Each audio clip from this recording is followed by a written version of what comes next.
നിലവിലെ 7-7 ആയിരുന്നു. LDF 7, UDF 7 എന്ന കക്ഷി നിലയായിരുന്നു ഉണ്ടായിരുന്നത്. ഇപ്പോൾ നടന്ന ഉപതെരഞ്ഞെടുപ്പ് UDFന് അനുകൂലമാണ്.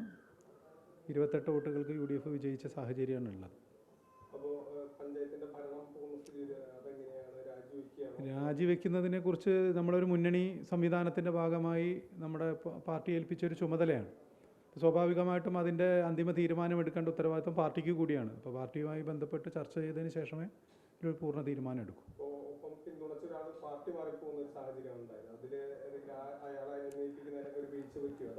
അയാളുടെ തുടക്കം മുതൽ തന്നെ അയാൾ ഈ ഭരണസമിതിക്ക് ഒരു ഭീഷണിയായി നിൽക്കുന്ന സ്വഭാവമാണ്. അയാൾക്ക് പഞ്ചായത്ത് പ്രസിഡന്റ് ആകണമെന്നൊരു നിലപാടുമായി ബന്ധപ്പെട്ടിട്ടാണ് അദ്ദേഹം നിന്നിരുന്നത്. അപ്പോൾ സ്വാഭാവികമായിട്ടും CPIയുടെ ഭാഗമായിട്ടാണ് CPIയിൽ നിന്ന് രാജിവെച്ച് BJP പോയി മത്സരിച്ച് അവിടെ വലിയ ഭൂരിപക്ഷത്തിൽ പരാജയപ്പെടുന്നൊരു സാഹചര്യമാണ് ഉണ്ടായത്. പരാജയത്തിൻ്റെ കാരണം കഴിഞ്ഞ 2 ഉപതെരഞ്ഞെടുപ്പുകളിലും വ്യക്തമായിട്ട് നമുക്ക് മനസ്സിലാക്കാൻ കഴിയുന്നത് BJPക്ക് ലഭിച്ചുകൊണ്ടിരിക്കുന്ന വോട്ട് ഗണ്യമായി കുറയുന്നുണ്ട്. ഇപ്പോൾ ഇവിടെ 104 വോട്ടുകൾ കഴിഞ്ഞ പഞ്ചായത്ത് തെരഞ്ഞെടുപ്പ് BJPക്ക് കിട്ടിയതാണ്. അത് 40 വോട്ടായി ചുരുങ്ങി.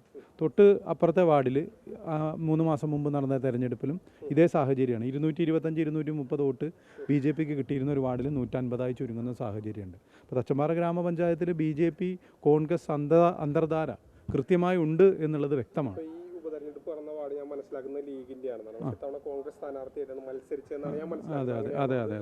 അതെ ഇത് നേരത്തെ പ്ലാൻ ചെയ്ത് നടപ്പാക്കിയൊരു കാര്യമാണത്.